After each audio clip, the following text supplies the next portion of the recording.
Please tell me that I can't, that I won't, that I fail, that I'll never make it out, yeah. Please tell me all the bad, never good, fill my head full of every single day.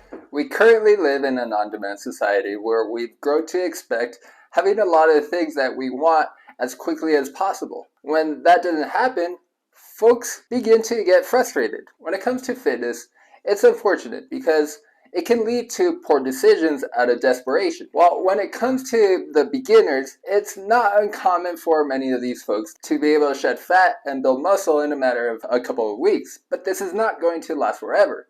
Additionally, as we age, fat loss becomes a lot harder and muscle will dwindle away. Welcome to the Workout Nerd Out. I'm Julio Lopez. I have a master's degree in nutrition, as well as being a certified strength and conditioning specialist and a certified personal trainer with over 8 years of experience in personal training. One of the greatest motivations to remaining consistent with working out happens when you can see results, whether in the mirror or the clothes that you're wearing. However, what about the folks that aren't seeing the results? For many of them, they might feel like they're not making any progress and that they're just spinning their tires. If this is you, understand that you're still making a giant difference inside your body, especially if you're exercising consistently and eating healthy. So you shouldn't let that little number on the scale convince you otherwise. Here are a couple tips for you to remain consistent with your workouts. The first thing you gotta remember is that fitness trends suck. Every year, millions of Americans jump on the bandwagon for the latest, greatest fitness trend that's sweeping the nation. And just as fast, they jump right off after a couple weeks. So often, this has a lot to do with the style of the training that's being too difficult or just flat out unenjoyable, and sometimes these trends can actually be dangerous, namely for beginners. I had a client who told me about how she tore her meniscus while doing P90X. She started feeling discomfort in her knee, but didn't let that deter her because she was determined to lose those 20 pounds. Since she was a total beginner to working out, she thought nothing devastating was going to happen. Then came the day where her knee just completely gave out and had to undergo surgery, followed by months of physical therapy. The moral of the story is that you have to listen to your body and know when it's time to ease up on the gas. There's no guarantee that you're going to enjoy the latest fitness trend, nor that you're skilled enough to properly handle it. For example, I hate to admit it, but my flexibility isn't great. So had I jumped on the hot yoga bandwagon, there's a really good chance that I would have experienced the worst cramp ever. Before you sign up for any new workout program, be comfortable with identifying your own limitations and understand that some of the latest trends may not be suitable for you at this point, but that doesn't mean that they might not be good for you later on down the road. Do you know about the V-Shred guy on YouTube? I see the ads all the time and decided to see the story behind it. The first red flag was a total lack of education in nutrition on his LinkedIn profile. Instead, I believe he graduated with a bachelor's or master's in business administration. Since I know how much hard work it took for me to get my master's in nutrition, I get really skeptical about those that are self-taught. One thing that had me cracking up was a supplement that his company sells, in which he said that the research shows that the test group using the supplement lost twice as much fat as the group using the placebo. The placebo group lost 0.5 kilograms. The test group that took the supplement lost 0.9. In other words, about 14 ounces of fat was lost. If you think that's worth $60 for the supplements, that's on you. Second thing, hiring a personal trainer. Now, do you have to work with a personal trainer to be fit? Of course not. But there are many benefits for working with a personal trainer, whether you're a beginner and a total newbie to the fitness community, as well as someone who's trained as a competitive athlete for several years. I'm not going to sugarcoat it and make it seem like every trainer is perfectly qualified for the job. In fact, when I moved to El Paso, I was talking with one trainer about single leg deadlifts and asked him if he ever does them, in which he said no. I followed up with citing research indicating improved performance when single leg variations are included in a training program. And his response floored me.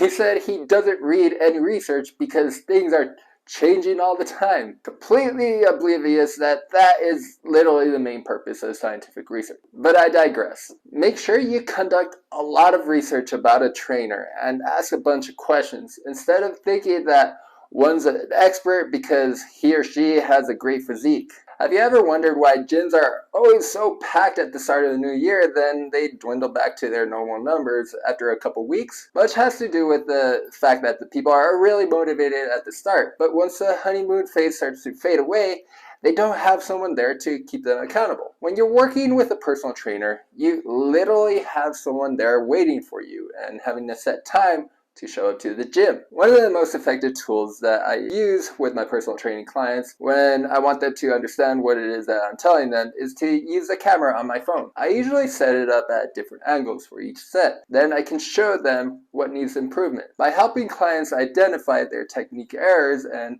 listening to my instructions to correct it, they can learn the proper way to perform the exercises in much less time. Let's be honest, when you're a beginner, it can be difficult to stay motivated about working out, especially once the honeymoon phase is over. A good personal trainer can help you push yourself to work harder during your training sessions, as well as being able to identify when something is off and the intensity has to be turned down. There are going to be some days where you just don't feel like working out, in which a good trainer will remind you of the reason why you started working out. And you'll be surprised of what your body is capable of doing. The third thing, changing things up. When it comes to eating, I'm one of those weirdos that can literally eat the exact same thing every day without batting an eye.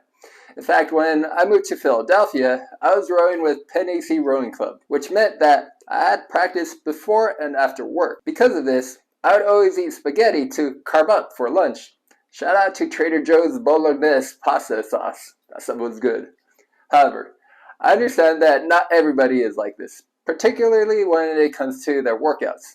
If you find yourself getting bored of your workouts, it might be in your best interest to change things up. Getting bored with working out can be problematic for beginners because you need to have a reason to keep yourself excited about going to the gym. Boredom can be a major barrier to consistency in your fitness journey. In reality, most people are unwilling to stick with workouts that bore them. And if you find yourself in this situation, I highly suggest that you start exploring new options. One of my favorite benefits of changing things up with your training regimen is that it allows you to learn new skills. For example, taking a kickboxing class will have you feeling like a fish out of the water in the beginning, as well as feeling soreness in muscles that you never knew existed. But after a couple months, kickboxing will feel a lot more natural, and you'll notice that you can kick the heavy bag with way more power than you did when you started. By trying new exercises, this can be very rewarding and motivating. Personally, I like training to build strength, but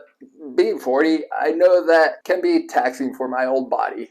For this reason, I periodize my training regimen, such as 3 months of strength-focused training, followed by 1 month of metabolic, that's high-rep, low-weight training, and 2 months of training for hypertrophy, that's for gaining and conserving muscle size, and repeat. Switching up the routine can help prevent burnout by keeping workouts interesting and challenging. In conclusion, being consistent with your training is at the backbone of any hope you have to reach your fitness goals. It's never going to come overnight. Stop trying to find what's the latest trend or what promises the fastest results, and start finding something that you find to be the most enjoyable for you. So that does it for today's Workout Nerd Out. Thanks for joining me. If you have any questions, feel free to leave it in the comment section, and don't forget to hit that like and subscribe button. And if you have someone that you feel can benefit from this information, be sure to share it with them. Until next time, I'll see you on the next Workout Nerd Out.